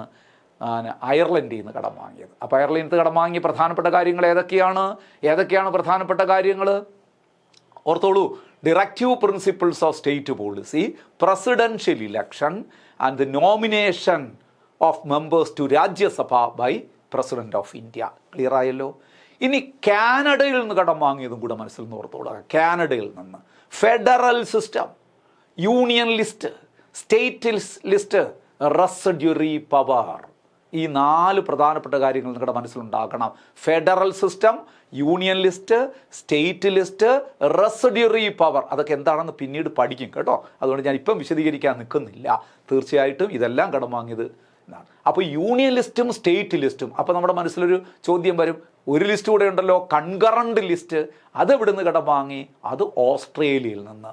ഓസ്ട്രേലിയയിൽ നിന്നുള്ള 2-3 കാര്യങ്ങൾ നിങ്ങൾ ഓർമ്മിച്ചാൽ മതി. ഓസ്ട്രേലിയയിൽ നിന്ന് എന്തൊക്കെയാണ്? Concurrent list, joint sitting of parliament, പാർലമെൻറ്റിൻ്റെ സംയുക്ത സമ്മേളനം, ജോയിൻറ്റ് സെഷൻ എന്നോ ജോയിൻറ്റ് സിറ്റിംഗ് എന്നോ പറയുക. പിന്നെ വേണമെങ്കിൽ പറയുക ഇൻഡിപെൻഡൻറ്റ് ട്രേഡ്, സ്വതന്ത്ര വ്യാപാരം. ഈ 3 കാര്യം, ആദ്യത്തെ 2 മോസ്റ്റ് ഇമ്പോർട്ടൻ്റ് ആയിട്ട് വരുന്നത്. ഏതൊക്കെ? Concurrent list, joint sitting of parliament. ഇതാണ് മാറിയും തിരിഞ്ഞ് ചോദിച്ചുകൊണ്ടിരിക്കുന്നത്. ഇൻഡിപെൻഡൻറ്റ് ട്രേഡും കൂടെ ഓർമ്മയിൽ നിൽക്കട്ടെ. സ്വതന്ത്ര വ്യാപാരം. ക്ലിയർ ആവുന്നുണ്ടോ പറയുന്നത്? ഇനി ഫ്രാൻസിൽ നിന്ന് കടം വാങ്ങിയത്, ഫ്രഞ്ച് വിപ്ലവത്തിൽ നിന്ന് എന്താ നമ്മൾ കടം വാങ്ങിയത്? ആദ്യം പറയേണ്ട ഫ്രാൻസിൽ നിന്ന് കടം വാങ്ങിയ ഏറ്റവും പ്രധാനപ്പെട്ട കാര്യം, ഇമ്പോർട്ടൻ്റ് ആയിട്ട് പരീക്ഷ ചോദിക്കുന്നത് republic, idea of republic. Republic എന്ന ആശയം, റിപ്പബ്ലിക് എന്താണെന്ന് നമ്മൾ പഠിക്കും ഇനി. റിപ്പബ്ലിക് എന്ന ആശയം, ഇനി ലിബർട്ടി, ഇക്വാലിറ്റി ആൻഡ് ഫ്രട്ടേണിറ്റി, സ്വാതന്ത്ര്യം, സമത്വം, സാഹോദര്യം, ഫ്രഞ്ച് റവല്യൂഷനിൽ നിന്ന് നമ്മൾ സ്വാംശീകരിച്ച ആശയങ്ങളാണ്. അപ്പോൾ ഫ്രാൻസ് ഇത്രയും നിങ്ങൾ ഓർമ്മിച്ചാൽ മതി. ഏതാണ്? Republic, liberty, equality and fraternity, ഫ്രാൻസിൽ നിന്ന് നമ്മൾ കടം വാങ്ങിയത്. ഇനി ഞാൻ കൂടുതൽ വിശദീകരിക്കുന്നില്ല. ഇനി സാന്ദർഭികമായിട്ട് ഓരോ ടോപ്പിക്ക് പഠിക്കുമ്പോൾ അതാത് ആശയങ്ങൾ എവിടെ നിന്ന് കടം വാങ്ങി നമുക്ക് പഠിച്ചു പോകാം. ഇത് ഇമ്പോർട്ടൻ്റ് ആയതുകൊണ്ട് ഇത്രയും പറഞ്ഞാണ്. ഇനി ഓരോന്ന് ഉള്ള കാര്യം കൂടെ ഞാൻ എളുപ്പം ഒന്ന് പറഞ്ഞു പോകാം. ഇപ്പം എമർജൻസി പ്രൊവിഷൻ, എമർജൻസിയുടെ ഐഡിയ കടം വാങ്ങിയത് government of India act of 1935 എന്നാണെങ്കിലും ഫണ്ടമെൻ്റൽ റൈറ്റ്സ് സസ്പെൻഡ് ചെയ്തുള്ള എമർജൻസിയാണ് നമുക്കുള്ളത്. അത് ജർമ്മനിയിൽ നിന്നാണ്. ഏത് രാജ്യത്ത് എന്ന് ചോദിച്ചാൽ ജർമ്മനി എന്ന് തന്നെ പറയണം. ഫണ്ടമെൻ്റൽ റൈറ്റ്സ് ഒക്കെ സസ്പെൻഡ് ചെയ്തുള്ള എമർജൻസിയാണ് നമുക്കുള്ളത്. ആ ആശയം നമ്മൾ ജർമ്മനിയിൽ നിന്നാണ് കടം വാങ്ങിയത്. എന്നാൽ ഐഡിയ ഓഫ് എമർജൻസി എന്ന് പറഞ്ഞിട്ട് രാഷ്ട്രങ്ങളുടെ പേര് തന്നിട്ടില്ല എങ്കിൽ അതിൻ്റെ ഉത്തരം ഗവൺമെൻറ് ഓഫ് ഇന്ത്യ ആക്ട് 1935. അതുപോലെ തന്നെ ഫെഡറൽ സിസ്റ്റം അതുപോലെയാണ്. കാനഡ എന്ന് പറഞ്ഞില്ലെങ്കിൽ ഗവൺമെൻറ് ഓഫ് ഇന്ത്യ ആക്ട് 1935 എന്ന് തന്നെ നമുക്ക് പറയാവുന്നതേ ഉള്ളൂ. ഇനി വളരെ പ്രധാനപ്പെട്ട ഒരു ചോദ്യമുണ്ട്, ഫണ്ടമെൻ്റൽ ഡ്യൂട്ടീസ് എവിടെ നിന്നാണ്? റൈറ്റ്സ് അമേരിക്കയിൽ നിന്നാണ്, ഡ്യൂട്ടീസ് USSR നിന്നാണ്, പഴയ സോവിയറ്റ് റഷ്യയിൽ നിന്നാണ് ഫണ്ടമെൻ്റൽ ഡ്യൂട്ടീസ് എന്ന ആശയം. ഇനി ഏറ്റവും കൂടുതൽ തവണ ചോദിച്ചുകൊണ്ടിരിക്കുന്ന ഒരു കാര്യം കൂടെ പറഞ്ഞ് ഞാൻ അവസാനിപ്പിക്കാം. കോൺസ്റ്റിറ്റ്യൂഷണൽ അമെൻമെൻറ്റ്, ഭരണഘടനാ ഭേദഗതി സൗത്ത് ആഫ്രിക്കയിൽ നിന്ന്, ദക്ഷിണാഫ്രിക്കയിൽ നിന്ന്, സൗത്ത് ആഫ്രിക്കയിൽ നിന്നാണ് കടം വാങ്ങിയത്. ഇനി ഒരുപാട് കാര്യങ്ങൾ ഇതിൽ പറയാനുണ്ട്. പക്ഷേ ഏറ്റവും പ്രധാനപ്പെട്ട കാര്യങ്ങൾ മാത്രം ഞാനിവിടെ നിന്ന് നോട്ട് ചെയ്തു. ഇനി നമുക്ക് ഓരോ ടോപ്പിക്ക് പഠിക്കും. ആ ടോപ്പിക്ക് പഠിക്കുമ്പോൾ അത് ഇവിടെ നിന്ന് കടം വാങ്ങിയെന്ന് ഒന്നുകൂടി ഞാൻ പറയുമ്പോൾ നിങ്ങൾക്ക് പൂർണ്ണമായും ആ കാര്യങ്ങൾ മനസ്സിലാകും, ഒരു ഐഡിയ കിട്ടും. അപ്പോൾ ഈ പോയിൻ്റ് ക്ലിയർ ആയല്ലോ. Indian constitution is A borrowed constitution എന്ന് പറഞ്ഞ രണ്ടാമത്തെ ഫീച്ചറും നിങ്ങൾക്ക് പിടികിട്ടി എന്ന് തന്നെ ഞാൻ വിശ്വസിക്കുന്നു.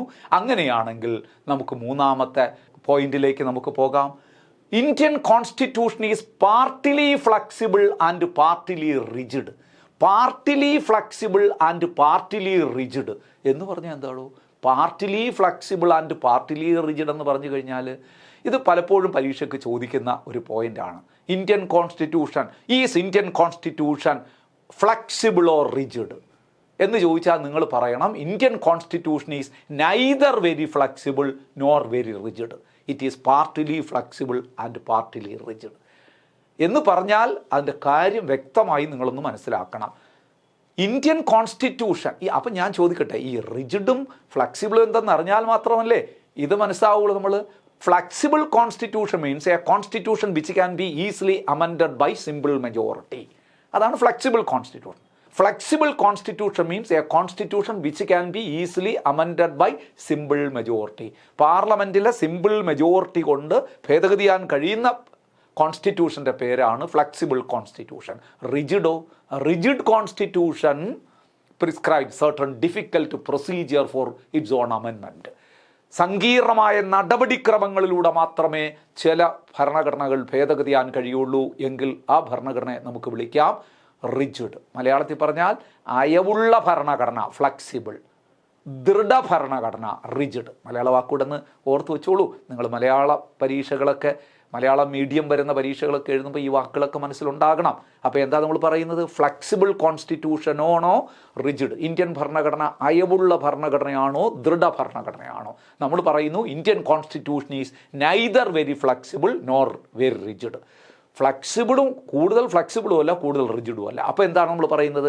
Partly flexible and partly rigid എന്ന് പറഞ്ഞാൽ Indian constitution can be amended. അതായത് certain provisions of our constitution can be easily amended, certain other provisions can be amended by difficult procedure എന്നല്ലേ അതിൻ്റെ അർത്ഥം? ഇന്ത്യൻ ഭരണഘടനയിലെ ചില പ്രൊവിഷൻസ് നമുക്ക് വേഗം ഭേദഗതി ചെയ്യാം. അപ്പോൾ എന്ത് ക്യാരക്ടർ അവിടെ വരുന്നു? Flexible character. ചിലടത്ത് വളരെ സങ്കീർണമായ നടപടികളിലൂടെ മാത്രമേ ഭേദഗതി ചെയ്യാൻ പറ്റുള്ളൂ. അപ്പോൾ അവിടെ റിജിഡ് ക്യാരക്ടർ വരുന്നു. ഇല്ലേ? രണ്ടും ഉണ്ട്. അപ്പോൾ അവിടെ ഒരു ചോദ്യം വരും, how many methods are there for amendment of Indian constitution? For the amendment of Indian constitution there are 3 methods. Indian ഭരണഘടന ഭേദഗതി ചെയ്യുന്നത് 3 മാർഗങ്ങളിലൂടെയാണ്. ഏതൊക്കെയാണ് ആ 3 മാർഗങ്ങളും കൂടി നിങ്ങൾ മനസ്സിൽ വയ്ക്കണം. ഒന്ന്, by simple majority of parliament. By simple majority of each house of parliament. പാർലമെൻറ്റിലെ ഓരോ സഭയിലും സിമ്പിൾ മെജോറിറ്റി കൊണ്ട് ചില കാര്യങ്ങൾ ഭേദഗതിയാണ്. സിമ്പിൾ മെജോറിറ്റി എന്ന് പറഞ്ഞാൽ അർത്ഥം the members presenting and majority of more than 50% of the members presenting in the house and voting. അതാണ് simple majority. Simple majority means majority of more than 50% of the members presenting in the house and voting. ആ വാക്കാണ് പ്രധാനം, presenting in the house and voting. സഭയിൽ പങ്കെടുത്ത് vote ചെയ്യുന്നവരിൽ വിശദമായി നമുക്ക് മെജോറിറ്റികൾ ഞാനൊരു class എടുക്കുന്നുണ്ട്. അപ്പോൾ ആ 4 തരം മെജോറിറ്റികൾ നമ്മൾ പഠിക്കും. Simple majority, absolute majority, effective majority and special majority. അപ്പോൾ നമുക്കിതൊക്കെ വിശദമായി ചർച്ച ചെയ്യാം കേട്ടോ. എല്ലാം കൂടി ഇപ്പം പറയാൻ നമുക്ക് നിന്ന് കഴിഞ്ഞാൽ നമ്മുടെ ഈ ടോപ്പിക്ക് അങ്ങനെ അങ്ങ് നിന്ന് പോകും. അതുകൊണ്ട് നമുക്ക് തൽക്കാലം നിങ്ങൾ ആ വാക്കുകളൊന്ന് ഓർമ്മിച്ച് വെച്ചുകൊള്ളുക. ഇത് അത്യാവശ്യമുള്ള കാര്യം ഞാൻ പറഞ്ഞു പോകാം. Certain provisions of our constitution can be amended by simple majority. Simple majority means majority of more than 50% of the members presenting in the house and voting. സഭയിൽ പങ്കെടുക്കുന്നവരിൽ പകുതി കൂടുതലല്ല, 50% കൂടുതലല്ല, പങ്കെടുത്ത് വോട്ട് ചെയ്യുന്നവരിൽ പകുതി കൂടുതലാണ് സിമ്പിൾ മെജോറിറ്റി. അത് മതി ചില കാര്യങ്ങൾ ഭേദഗതിയാൻ. അത് ഫ്ലെക്സിബിൾ ക്യാരക്ടറാണ്. For example, inclusion of language in the constitution. ഭരണഘടനയിലൊരു ഭാഷ ഉൾപ്പെടുത്തൽ, ക്രിയേഷൻ ഓഫ് ന്യൂ സ്റ്റേറ്റ്സ്, പുതിയ സംസ്ഥാനങ്ങൾ രൂപീകരണം. ഇതൊക്കെ എന്ത് ക്യാരക്ടറാണ്? ഫ്ലെക്സിബിൾ ക്യാരക്ടറാണ്. എളുപ്പം സിമ്പിൾ മെജോറിറ്റിയോടുകൂടി ചെയ്യാവുന്നതാണ്. But certain other provisions can be amended by difficult procedure. അപ്പോൾ ഒരു 3 മാർഗമുള്ളതിൽ ഒന്ന് by simple majority of parliament, പാർലമെൻറ്റിൻ്റെ സിമ്പിൾ മെജോറിറ്റി കൊണ്ട്. രണ്ടാമത് പറയുന്നത് by special majority of parliament, പാർലമെൻറ്റിലെ 2/3 ഭൂരിപക്ഷം. അതിനെയാണ് സവിശേഷ ഭൂരിപക്ഷം അഥവാ special majority, 2/3 majority of parliament. ഓരോ സഭയിലും പങ്കെടുക്കുന്നവരിൽ 2/3 ഭൂരിപക്ഷം വോട്ട് ചെയ്യണം. പക്ഷേ അവിടെ ഒരു കാര്യം കൂടെ ഓർക്കണം, അങ്ങനെ മാത്രം പറഞ്ഞാൽ സ്പെഷ്യൽ മെജോറിറ്റി ആവില്ല. 2/3 majority of parliament and majority of 50% of the total strength of the house. ഇപ്പം ലോകസഭയിൽ 2/3 ഭൂരിപക്ഷവും പങ്കെടുത്ത് വോട്ട് ചെയ്യുന്നവരുടെ 2/3 ഭൂരിപക്ഷം ഉണ്ട്. പക്ഷേ സിമ്പിൾ മെജോറിറ്റി സ്പെഷ്യൽ മെജോറിറ്റി ആകണമെങ്കിൽ അത് പോരാ. അങ്ങനെ 2/3 മെജോറിറ്റിയും വേണം. ആ സഭയുടെ മൊത്തം അംഗങ്ങൾ എടുത്താൽ അതിലെ പകുതി കൂടുതലും സപ്പോർട്ടും കൂടെ ഉണ്ടാകണം. എങ്കിൽ മാത്രമേ സ്പെഷ്യൽ മെജോറിറ്റി ആവുള്ളൂ. മെജോറിറ്റി എടുക്കുമ്പോൾ നമുക്ക് വിശദീകരിച്ച് പറയാം. ഇപ്പോൾ ഒരുവിധം മനസ്സിലാക്കി പോയാൽ മതി. അപ്പോൾ സ്പെഷ്യൽ മെജോറിറ്റി എന്ന് പറഞ്ഞാൽ എന്താണ്? മെജോറിറ്റി ഓഫ് അല്ലെങ്കിൽ 2/3 majority of house and majority of total strength of the house. സഭയിൽ എത്ര അംഗങ്ങളുണ്ടോ അതിൻ്റെ പകുതി, പങ്കെടുത്ത് വോട്ട് ചെയ്യുന്നവരല്ല, സഭയിലെ മൊത്തം അംഗങ്ങളുടെ പകുതിക്ക് തുല്യമായിരിക്കണം, അല്ലെങ്കിൽ പകുതി ഉണ്ടായിരിക്കണം സഭയിലെ 2/3 മെജോറിറ്റി. 2/3 മെജോറിറ്റിയിൽ ഒരു പ്രമേയം പാസ്സാക്കി നോക്കിയപ്പോൾ സഭയിലെ മൊത്തം അംഗങ്ങളുടെ പകുതി ഇല്ല എങ്കിൽ അത് വാലിഡ് അല്ല, ഇൻവാലിഡായി പോകും. എന്നാൽ 2/3 മെജോറിറ്റിയിൽ ഒരു പ്രമേയം പാസ്സാക്കി സഭയിലെ മൊത്തം അംഗസംഖ്യയുടെ പകുതി കൂടുതലിൻ്റെ പിന്തുണ ഉണ്ട് എങ്കിൽ അവിടെ സ്പെഷ്യൽ മെജോറിറ്റിയായി. അപ്പോൾ സിമ്പിൾ മെജോറിറ്റിയായി, സ്പെഷ്യൽ മെജോറിറ്റിയായി. ഇനി ഒന്നുകൂടെയുണ്ട്, special majority and ratification with half of the state legislatures. ഇങ്ങനെ പാർലമെൻറ്റിലെ 2/3 ഭൂരിപക്ഷവും ഉണ്ടായിരിക്കണം. സംസ്ഥാന നിയമസഭകളുടെ പകുതി കൂടുതൽ അതിനെ പിന്തുണയ്ക്കുകയും ചെയ്യണം. Special majority of parliament and ratification of at least half of the state legislature's. മൊത്തം നിയമസഭകൾ എടുത്തു കഴിഞ്ഞാൽ, സംസ്ഥാന നിയമസഭകൾ എടുത്തു കഴിഞ്ഞാൽ അതിൻ്റെ പകുതി പിന്തുണയ്ക്കുന്ന ഈ സ്പെഷ്യൽ മെജോറിറ്റി ഉണ്ടെങ്കിൽ മാത്രമേ ചില കാര്യങ്ങൾ ഭേദഗതിയാൻ കഴിയുള്ളൂ. വലിയ ഐഡിയ നിങ്ങൾക്ക് കിട്ടിയിട്ടില്ല എന്ന് എനിക്ക് മനസ്സിലായി. സാരമില്ല, നിങ്ങൾ വെയിറ്റ് ചെയ്യൂ. നമ്മൾ ഒരു ടോപ്പിക്ക് പാർലമെൻറ്റ് എടുക്കുമ്പോൾ ആ സ്പെഷ്യൽ മെജോറിറ്റീസ് എന്ന് majorities in the different types of majorities in the parliament എന്ന് പറഞ്ഞ ഒരു ടോപ്പിക്ക് തന്നെ നമുക്ക് വിശദമായിട്ട് എടുക്കാം. ഒരു വീഡിയോ ക്ലാസ് അങ്ങനെ തന്നെ ഞാൻ എടുത്തു തരാം. അപ്പോൾ നിങ്ങൾക്കത് കൂടുതൽ മനസ്സിലാവും. ഇപ്പോൾ ഇവിടെ നിങ്ങൾ ഓർമ്മിച്ചോളുക, 3 തരത്തിലുള്ള ഭേദഗതി ഉണ്ട്. ഇതിലൊരു കാര്യം ഓർക്കണം, ആദ്യം പറഞ്ഞ സിമ്പിൾ മെജോറിറ്റി വാസ്തവത്തിൽ ആർട്ടിക്കിൾ 368 വരില്ല. ഇവിടെ ഒരു കാര്യം നിങ്ങൾ ഓർക്കണം, ഇത് എല്ലാ പരീക്ഷകൾക്കും ചോദിക്കുന്ന ഒരു പ്രധാന ചോദ്യമാണ്. Article relating to the amendment of Indian constitution. Indian ഭരണഘടന ഭേദഗതി ചെയ്യുന്നത് ഏത് ആർട്ടിക്കിൾ പ്രകാരം എന്ന് ചോദിച്ചാൽ ഇത് ഇപ്പം പഠിച്ചാൽ നിങ്ങൾ ജമ്മത്ത് മറക്കരുത്, കാരണം അത്ര പ്രധാനപ്പെട്ടതാണ്. Indian constitution is amended according to which article? Article 368 368 വകുപ്പിലൂടെയാണ് ഇന്ത്യൻ ഭരണഘടന ഭേദഗതി ചെയ്യുന്നത്. അപ്പോൾ ഓർക്കണം, ഇവിടെ നമ്മൾ നേരത്തെ 3 തരം ഭേദഗതികൾ പറഞ്ഞല്ലോ. രണ്ടാമത് പറഞ്ഞത് മുതലാണ് ഇതിനകത്ത് വരുന്നത്. ആദ്യം പറഞ്ഞ ഒരു ഭേദഗതി ഇതിൻ്റെ പരിധിയിൽ വരുന്നതല്ല. എന്താണ്? Majority of more than 50% of the members presenting in the house and voting എന്ന് പറയുന്ന simple majority is not coming under this category. ഏതിൽ വരില്ല? ആർട്ടിക്കിൾ 368 പരിധിയിൽ വരില്ല. പിന്നെ പറഞ്ഞ 2 കാര്യങ്ങളാണ് ഈ 368 പ്രകാരം ഭേദഗതി ചെയ്യുന്നത്.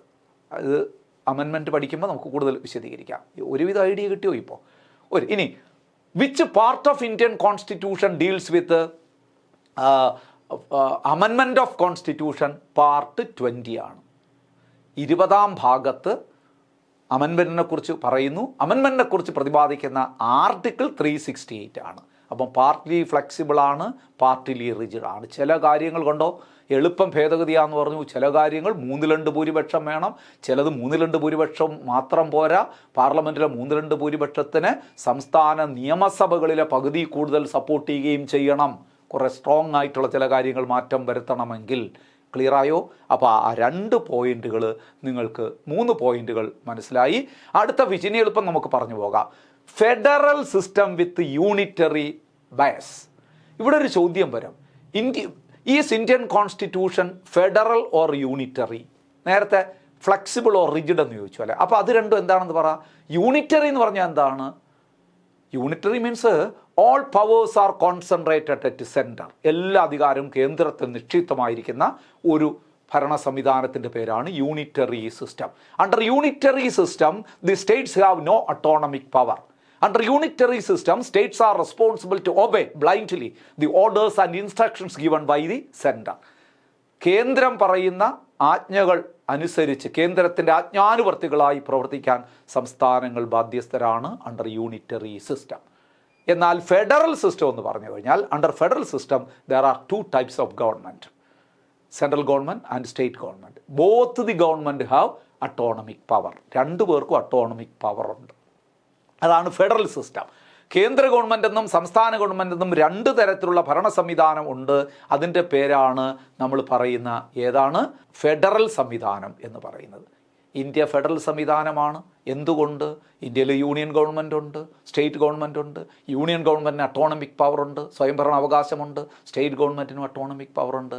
പക്ഷേ ഇവിടെ ഒരു ചോദ്യം വരും, അമേരിക്കൻ മോഡലുള്ള ഫെഡറൽ സംവിധാനമാണോ നമുക്കുള്ളത്? അല്ല. അമേരിക്കയാണ് ശരിക്കും പ്യുവർ ഫെഡറലിസം. കേന്ദ്ര ഗവൺമെൻറ്റിനുള്ള അതേ അധികാരങ്ങൾ സംസ്ഥാന ഗവൺമെൻറ്റുകൾക്കും ഉണ്ട്. നമുക്കങ്ങനെയാണോ?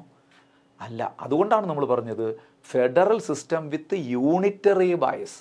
യൂണിറ്ററിക്ക് കൂടുതൽ പ്രാധാന്യം നൽകിക്കൊണ്ടുള്ള ഒരു ഫെഡറൽ സംവിധാനമാണ് നമുക്കുള്ളത്. ഈ ഫെഡറൽ സംവിധാനമാണ് നമ്മൾ കാനഡയിൽ നിന്ന് കടം വാങ്ങിയെന്ന് ഞാൻ നേരത്തെ പറഞ്ഞത്. അല്ലാതെ അമേരിക്കയിൽ നിന്ന് കടം വാങ്ങിയെന്ന് പറയരുത്. അമേരിക്കയിൽ ഫെഡറൽ സിസ്റ്റം തന്നെയാണ്, പക്ഷേ അത് പ്യുവർ ഫെഡറലിസമാണ്. അവിടെ നോക്കൂ, നിങ്ങൾക്ക് അറിയാം, അവിടെയൊക്കെ ഈ കേന്ദ്രത്തിനുള്ള അതേ അധികാരങ്ങൾ സ്റ്റേറ്റിനുണ്ട്. പ്രത്യേക യൂണിയൻസ് സംഘടിപ്പിക്കാൻ സ്റ്റേറ്റിന് അവകാശമുണ്ട്. അല്ലെങ്കിൽ പ്രത്യേകിച്ച് സൈന്യം സംഘടിപ്പിക്കാനുള്ള അവകാശമുണ്ട് സ്റ്റേറ്റിന്. യൂണിയനിൽ നിന്ന് വിട്ടു നിൽക്കാനുള്ള അവകാശമുണ്ട്. അത്ര വൈഡ് പവറാണ് സ്റ്റേറ്റുകൾക്കുള്ളത്. ഇവിടെ അങ്ങനെയല്ല. More power is given to centre. അതാണ് നമ്മുടെ, അതായത് അപ്പോൾ നമ്മൾ എന്താ അതിന് പറയുന്നത്? അതിനൊരു പേര് പറയും. Indian constitution is federal in term but unitary in spirit. Federal in term, പേരിൽ ഫെഡറൽ എന്ന് പറയും, ബട്ട് യൂണിറ്ററി ഇൻ സ്പിരിറ്റ്. യഥാർത്ഥത്തിൽ യൂണിറ്ററി എന്നുള്ള സ്പിരിറ്റാണ്. അപ്പോൾ federal in term but unitary in സ്പിരിറ്റിനെ വിളിക്കുന്ന ഒരു പേരുണ്ട്, കോസി ഫെഡറൽ. അതിനെ നമ്മൾ വിളിക്കുന്നതാണ് കോസി ഫെഡറൽ സംവിധാനമാണ് നമുക്കുള്ളത്. അല്ലാതെ ഒരിക്കലും നമുക്ക് എന്തില്ല, നമ്മുടെ സംസ്ഥാനങ്ങൾക്ക് പൂർണ്ണമായ അധികാരമില്ല എന്ന് തന്നെ പറയാം. നോക്കൂ, നമുക്ക് രണ്ട് ക്യാരക്ടറും ഉണ്ട്. നമുക്ക് നോക്കൂ, ഇപ്പോൾ നോക്കൂ, ഇപ്പോൾ it contains all the usual features of federation. ഫെഡറേഷൻ്റെ എല്ലാ സ്വഭാവവും ഏതാണ്ട് മിക്കവാറുള്ള ഫെഡറേഷൻ്റെ സ്വഭാവം നമുക്കുണ്ട് എന്ന് പറഞ്ഞാൽ എന്താണ്? നോക്കൂ, ഫെഡറേഷൻ്റെ സ്വഭാവം 2 ഗവൺമെൻറ്, 2 തരം ഗവൺമെൻറ് ഉണ്ട്. ഡിവിഷൻ ഓഫ് പവർ, അധികാര വിഭജനമുണ്ട്. റിട്ടേൺ കോൺസ്റ്റിറ്റ്യൂഷൻ, എല്ലാ ഇന്ത്യക്ക് ഒട്ടാകെ ഒരു റിട്ടേൺ കോൺസ്റ്റിറ്റ്യൂഷനുണ്ട്. സൂപ്പർമസി ഓഫ് കോൺസ്റ്റിറ്റ്യൂഷൻ, ഒറ്റ കോൺസ്റ്റിറ്റ്യൂഷനേ ഉള്ളൂ. കോൺസ്റ്റിറ്റ്യൂഷൻ്റെ ആ മേൽക്കോയ്മ അത് രാജ്യം ഒട്ടാകെ ബാധകമാണ്. അതുപോലെ പറയുന്നത് rigidity of constitution, rigid power ഉണ്ടെന്ന് നമ്മൾ പറഞ്ഞല്ലോ ഒരു ഭാഗത്ത്, അത് ഇവിടെ ഉണ്ട്. ഇൻഡിപെൻഡൻറ്റ് ജുഡീഷ്യറി വളരെ എന്താ പറയുന്നത്, ജുഡീഷ്യറി ഒരു ഇൻഡിപെൻഡൻ്റ്, അത് സ്വതന്ത്ര ജുഡീഷ്യറി ഉണ്ട്. ബൈക്യാമറലിസം, അതായത് 2 തരത്തിലുള്ള ഒരു സംവിധാനം, ഭരണ സംവിധാനമുണ്ട്.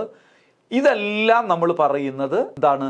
എന്തിൻ്റെ? ഫെഡറേഷൻ്റെ സ്വഭാവമാണ്. നിങ്ങൾ ആലോചിച്ച് നോക്കൂ, ഫെഡറേഷൻ്റെ സ്വഭാവമല്ലേ 2 ഗവൺമെൻറ്. നമുക്ക് 2 തരം ഗവൺമെൻറ് ഇല്ലേ, കേന്ദ്ര ഗവൺമെൻറ്റും സംസ്ഥാന ഗവൺമെൻറ്റും. അപ്പോൾ ഫെഡറേഷനായി. ഇനി ഡിവിഷൻ ഓഫ് പവർ, അധികാരം വിഭജിച്ച് കൊടുത്തിരിക്കുന്നു. കേന്ദ്ര ഗവൺമെൻറ് കുറേ അധികാരങ്ങളുണ്ട്, സംസ്ഥാന ഗവൺമെൻറ് ഉണ്ട്. ഫെഡറേഷൻ്റെ സ്വഭാവമാണ്.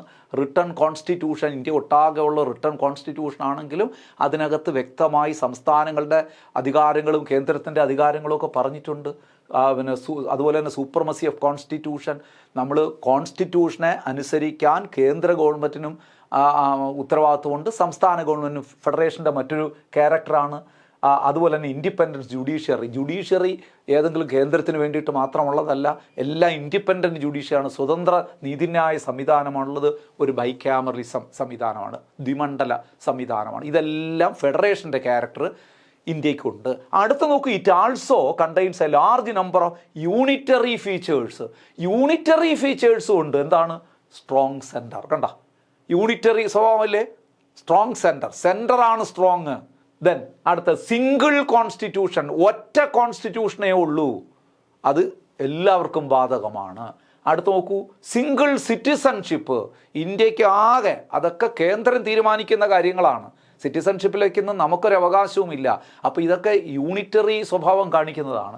അടുത്ത് നോക്കൂ, ഇൻ്റഗ്രേറ്റഡ് ജുഡീഷ്യറി, ഇൻഡിപെൻഡൻറ്റ് ജുഡീഷ്യറി ഫെഡറലിസത്തിന് ഉദാഹരണം എന്ന് പറഞ്ഞപ്പോഴും ഇവിടെ നമ്മൾ പറയുന്നു എന്താണ്? ഇൻ്റഗ്രേറ്റഡ് ജുഡീഷ്യറിയാണ്, സംയോജിതമായ ജുഡീഷ്യറി. അത് യൂണിറ്ററിയുടെ ക്യാരക്ടർ ഫീച്ചറാണ്. Appointment of state government by the centre, state ഗവൺമെൻറ്റിനെ നിയമിക്കുന്നത് ആരാണ്? Appointment of state government by the centre. ശരിക്ക് അപ്പോയിൻമെൻ്റ് ഓഫ് സ്റ്റേറ്റ് ഗവൺമെൻറ് ഉദ്ദേശിക്കുന്നത് ഗവർണർമാരെ നിയമിക്കുന്നത്. കണ്ട, കേന്ദ്രമല്ലേ ഗവർണർമാരെ നിയമിക്കുന്നത്. അതുപോലെ തന്നെ എമർജൻസി പ്രൊവിഷൻ, ഏത് സമയം വേണോ സംസ്ഥാനങ്ങളുടെ മേലും അടിയന്തരാവസ്ഥ പ്രഖ്യാപിക്കാം, അല്ലേ? 356 വകുപ്പ് പ്രകാരം. ഇതൊക്കെ യൂണിറ്ററി ക്യാരക്ടർ ഉള്ളതാണ്. Indian constitution is federal in term but unitary in spirit. അതിനെ നമ്മൾ വിളിക്കുന്നു quasi federal constitution. Who termed Indian Constitution as quasi-federal constitution? Who labeled Indian Constitution as quasi-federal constitution എന്ന് പറഞ്ഞാൽ നിങ്ങൾ പറയണം KC വിയർ ആണ്. Kenneth ക്ലിൻഡൺ wear എന്ന് പറയുന്ന ഒരു ഓസ്ട്രേലിയൻ അക്കാഡമിക്കാണ് ഇന്ത്യൻ കോൺസ്റ്റിറ്റ്യൂഷനെ കോസി ഫെഡറൽ എന്ന വാക്കിൻ്റെ അർത്ഥം ഇതാണ്, federal in term but unitary in spirit. Okay ആണോ? ക്ലിയർ ആകുന്നുണ്ടല്ലോ? അപ്പോൾ അതും കഴിഞ്ഞു. നോക്കൂ, നമ്മൾ ലാസ്റ്റ് ഈ വീഡിയോ ക്ലാസ്സിൻ്റെ ലാസ്റ്റ് പോയിന്റിലേക്ക് നമ്മൾ വരുന്നു. Parliamentary form of government. Last point എന്ന് പറഞ്ഞാൽ ക്യാരക്ടർ ഫീച്ചേഴ്സ് ഇവിടെ തീരുന്നില്ല. അടുത്ത ഒരു ക്ലാസ്സും കൂടിയേ ഇത് പൂർണ്ണമാവുള്ളൂ. കുറേ പോയിന്റുകൾ ഇനിയും ഉണ്ട്, വലിയ ലെങ്തി ആയി പോകും. അതുകൊണ്ടാണ് ഇടയ്ക്ക് വെച്ച് നമുക്കൊന്ന് മുറിക്കുന്നത്. 5 എണ്ണം ഇവിടെ പറയുകയാണ്. നോക്കൂ, parliamentary form of government. Indian constitution വിഭാവന ചെയ്യുന്നത് ഇതാണ്, പാർലമെൻ്ററി. നോക്കൂ, Indian constitution opted for British parliamentary system of government rather than the American presidential system of government. അമേരിക്കയിൽ പ്രസിഡൻഷ്യൽ സിസ്റ്റം ഓഫ് ഗവൺമെൻറ് ആണ്, അതല്ല നമ്മൾ സ്വീകരിച്ചിരിക്കുന്നത്. എന്നാൽ ബ്രിട്ടീഷ് മോഡലായിട്ടുള്ള പാർലമെൻ്ററി സിസ്റ്റമാണ് നമുക്കുള്ളത്. അമേരിക്കൻ മോഡൽ പ്രസിഡൻറ്റ് സിസ്റ്റം അല്ല, അമേരിക്കൻ മോഡലുള്ള പ്രസിഡൻഷ്യൽ സിസ്റ്റം ഓഫ് ഗവൺമെൻറ് അല്ല നമുക്കുള്ളത്. രാഷ്ട്രപതി ആണോ നമ്മുടെ എല്ലാ ഭരണം നടത്തുന്നതല്ല, തലവനൊക്കെ തന്നെയാണ്. നമ്മളൊരു എന്താ പറയുന്നത് പാർലമെൻ്ററി സംവിധാനത്തിലൂടെ അത് ഏതാണ് നമ്മൾ പറഞ്ഞു അതൊക്കെ കടം വാങ്ങിയത് എവിടെയാണെന്ന് നമ്മൾ നേരത്തെ പറഞ്ഞു, ബ്രിട്ടൻ. അപ്പം ബ്രിട്ടീഷ് മോഡലിലുള്ള പാർലമെൻ്ററി സമ്പ്രദായമാണ്, അല്ലാതെ അമേരിക്കൻ മോഡലിലുള്ള പ്രസിഡൻഷ്യൽ സമ്പ്രദായമല്ല നമുക്കുള്ളത്. ഇനി നോക്കൂ, എന്താണ് ഈ പാർലമെൻ്ററി സിസ്റ്റം എന്ന് പറഞ്ഞാൽ, പ്രസിഡൻഷ്യൽ സിസ്റ്റം എന്ന് പറഞ്ഞാൽ, അത് രണ്ടൊന്ന് നിങ്ങൾ വ്യക്തമായിട്ടൊന്ന് മനസ്സിലാക്കി പോകുന്നത് നന്നായിരിക്കും. എന്താണ് parliamentary system? based on the principles of cooperation and coordination between legislative and executive organ. Legislative ഓർഗണും എക്സിക്യൂട്ടീവ്, നിങ്ങൾക്കറിയാലോ ഗവൺമെൻറ്റിന് 3 ഘടകങ്ങളുണ്ട്: the legislature, the executive and judiciary. ഇവിടെ പറയും നോക്കൂ, ലെജിസ്ലേച്ചറും എക്സിക്യൂട്ടീവും തമ്മിൽ കോഓപ്പറേഷനോടുകൂടി പോകുന്ന ഒരു സിസ്റ്റത്തിൻ്റെ പേരാണ് പാർലമെൻ്ററി സിസ്റ്റം. നിയമനിർമ്മാണ സഭ നിയമം നിർമ്മിക്കുന്നു, അത് കാര്യനിർവഹണ സഭയായ എക്സിക്യൂട്ടീവ് അത് നടപ്പാക്കുന്നു. കോർഡിനേഷൻ ആൻഡ് കോഓപ്പറേഷൻ, ഇത് പാർലമെൻ്ററി സമ്പ്രദായത്തിൻ്റെ ഏറ്റവും വലിയ പ്രത്യേകതയാണ്. എന്നാൽ പ്രസിഡൻഷ്യൽ സിസ്റ്റം എന്ന് പറഞ്ഞാൽ എന്താണ്? Based on doctrine of separation of power between the 2 organ. 2 separate ആയിട്ട് തന്നെ പ്രവർത്തിക്കുകയാണ്. പ്രസിഡന്റ് വേറെ, അതുപോലെ തന്നെ എന്താണ് അവിടുത്തെ ഭരണ സംവിധാനം വേറെ. അങ്ങനെ രീതിയിൽ ശരിക്കും പറഞ്ഞു കഴിഞ്ഞാൽ ഇവിടെ നമ്മുടെ ലെജിസ്ലേച്ചറും അതുപോലെ തന്നെ എക്സിക്യൂട്ടീവും രണ്ടായി പ്രവർത്തിക്കും. അവിടെ there is no cooperation and coordination. അതാണ് based on the doctrine of separation of power. അധികാര വിഭജനമാണ്, separation of power between 2 organs. അപ്പോൾ ഇതാണ് പ്രസിഡൻഷ്യൽ സിസ്റ്റം. അപ്പോൾ ഇതിൽ ഏതാണ് നമ്മുടേത്? Parliamentary system. The parliamentary system is also known as Westminster model of government. അതുകൂടി നിങ്ങൾ ഓർക്കണം, വേണമെങ്കിൽ പരീക്ഷയ്ക്ക് ഒരു ചോദ്യം വരാം. Parliamentary system of government is also known as എന്താണ്? Westminster model. നോക്കൂ, west minister model of government. Clear ആവുന്നുണ്ടല്ലോ ഇത്രയും? ഇനി അവിടെ ഒരു കാര്യം കൂടി നിങ്ങൾ നോട്ട് ചെയ്യേണ്ടതായിട്ടുണ്ട്. എന്താണ് പാർലമെൻ്ററി ഗവൺമെൻറ്റിൻ്റെ ഫീച്ചേഴ്സ്? അതുകൂടി പറഞ്ഞ് നമുക്ക് അവസാനിപ്പിക്കാം. പാർലമെൻ്ററി ഫോം ഓഫ് ഗവൺമെൻറ്റിൻ്റെ ഫീച്ചേഴ്സ് എന്ന് പറയുന്നത് മെജോറിറ്റി പാർട്ടി റൂളാണ്, അല്ലേ? നമ്മുടെ സിസ്റ്റം അങ്ങനെയല്ലേ? ഏറ്റവും കൂടുതൽ വോട്ട് ലഭിക്കുന്ന പാർട്ടിയാണ് അധികാരം കൈയാളുന്നത്.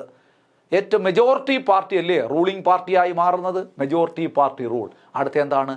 Collective responsibility of executive to legislature. ലെജിസ്ലേച്ചറിന് കളക്റ്റീവ്, നോക്കൂ, ഈ എക്സിക്യൂട്ടീവിന് ലെജിസ്ലേച്ചറോട് കളക്റ്റീവായിട്ടുള്ള റെസ്പോൺസിബിലിറ്റി ഉണ്ട്.